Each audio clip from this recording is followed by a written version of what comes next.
It's been a long 2018 season for the Albuquerque Vipers, but they finished it with a 9-7 record. We started off against the Atlanta Falcons in week 1 before falling to our old backup quarterback, DeJon Beasley, and the Dallas Cowboys. Then we pulled off a 3-game winning streak there against some pretty solid teams, no one there with a losing record, before the Kansas City Chiefs had their way with us. We went into our bye week and then played the Lions, and they gave us a loss right there, as did the Seattle Seahawks the next week, and the Cardinals make it a 4-game losing streak before we beat a good team in the 49ers. We then won a shootout against the Chargers, lost to the 49ers the next week, beat the Vikings and the Cardinals, lost to the Seahawks, but a win against the Raiders in week 17 was enough for us to get the 6th seed in the NFC. Looking at the playoff standings in our conference, the Eagles cruised to a 13-3 record, easily the favorites to represent the NFC in the Super Bowl. The Seahawks get a first round bye at 10-6. The Redskins with 10 wins there get the 3 seed. The Saints go 9-7, as do the Lions and the Vipers.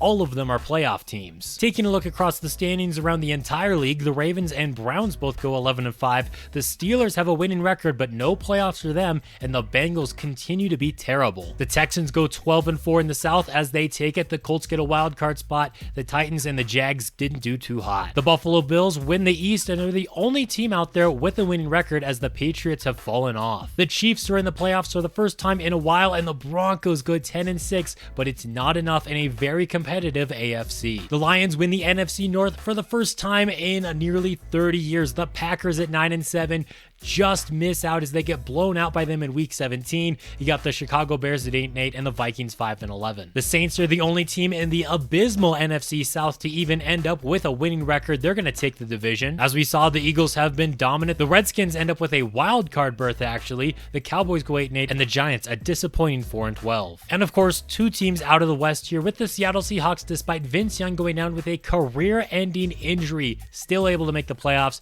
We are right behind them at 9-7. 49ers choke at the end of the year going 8-8, and the Cardinals 3-13. And then very quickly looking at the AFC playoff picture, the Texans get the 1 seed followed by the Bills. You got the Chiefs and the Ravens, and your wild card teams are the Browns and Colts, with the Broncos just missing out. Orlando Cross led the NFL in passing yards by nearly 400 above Aaron Rodgers there. Benji Barton was 3rd with 3,500. Then you got Phil Cox and Nate Thomas. Orlando Cross also led the league in passing touchdowns, 5 more than Alex Malone of the Texans. Nate Thomas and Andrew Hester each had 28. But when it comes to interceptions, Phil Cox threw 31. A lot of bad quarterbacks here, throwing a lot of turnovers. Tennessee's Curtis Maddox had 1,800 yards, nearly 1,900 to lead the league, ahead of Jason Crawford, Jack Dixon, John Martin, and Tay Wells. Dixon did lead the league in rushing touchdowns, though, with 19. He had a crazy season, 7 more than Lamar Henderson, Tay Wells, and Robert Fernandez. Scott Young and Hakeem Morton were the only receivers with over 100 grabs, but Young had significantly more yards, almost 1,700,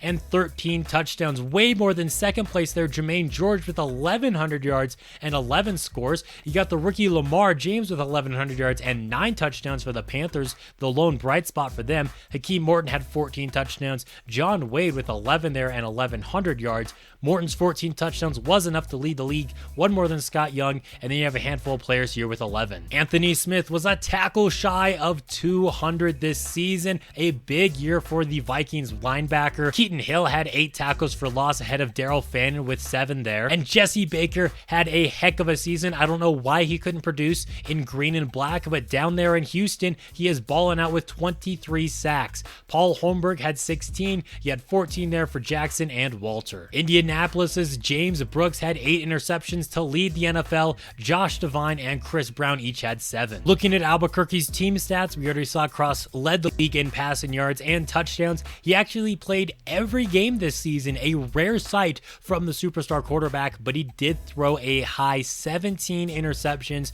so not his best season when it comes to taking care of the football. Under 60% completion percentage also isn't great, and he was sacked 35 times. Brian Franks really had an up and down season, running the football. He became the third running back to go for over 1,000 yards in a season for the Vipers, but he had 9 fumbles, and that really became an issue down the stretch for him, leading to him getting benched, but still kind of impressive that he got 1,000 yards, even though he didn't play very much over the last quarter of the season. He also had 10 touchdowns and averaged over 5 yards a carry. Deron Daniels was the one who took his place, though. He had over 300 yards and 6 scores, while Elvis Watts had 222 yards and 5 touchdowns. Orlando Cross is not as mobile as he used to be. 93 rushing yards, no scores for him on the ground. Ron White only had 8 carries and 28 yards there. Even with Orlando Cross leading the league in passing yards, we did not have a 1,000-yard receiver. Charles Phillips had 920 and 9 touchdowns. Larry Fitzgerald a yard shy of 904 scores. Jimmy Andrews was supposed to have a big year, but kind of disappointed, but he did have 7 touchdowns. Burt Myers, what a great story from him, an undrafted free agent,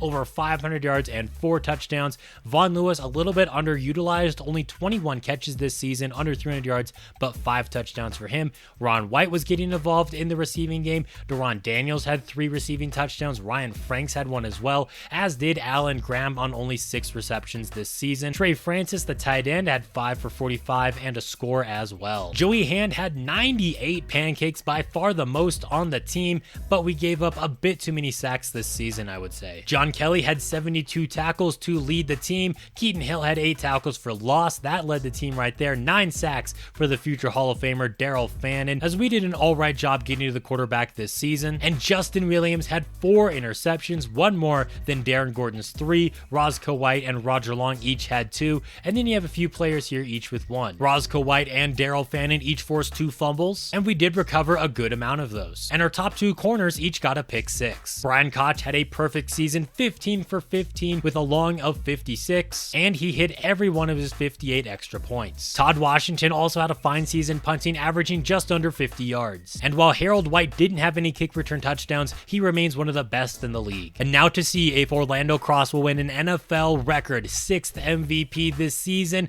Checking it out, and no, he comes up just short behind the Eagles' Jack Dixon, who had quite the season after being a backup in Seattle, over 1,700 yards and 19 touchdowns. If Orlando Cross didn't throw quite as many interceptions, he might have had a shot at it. But also, it's about time that someone else walked away with that award. Dixon also takes home the Offensive Player of the Year, while his teammate Thurman Carson wins Defensive Player of the Year. Easy choice here, as Lamar James wins Rookie of the Year, and Miami's Roland Conley wins Defensive Rookie of the Year. Our guy will still walk away with the Best Quarterback award, and Joey Hand will win the Best Offensive Lineman award, with Joseph Santiago coming in 5th. Somehow, with 23 sacks, Jesse Baker didn't win Defensive Player of the Year, but he is the best defensive lineman. And there's our guy Brian Koch taking home the Best Kicker award. After years of mediocrity, Drew Bledsoe's Eagles have finally put it together, and if we can take down the Saints, that's who we're going to be playing in the divisional round. We've got to get past New Orleans first, so be on the lookout for that. Thank you all for watching this video. If you're excited for our playoff game coming up, go ahead and leave a like, leave a comment down below, and until next time, this has been Jeffrey.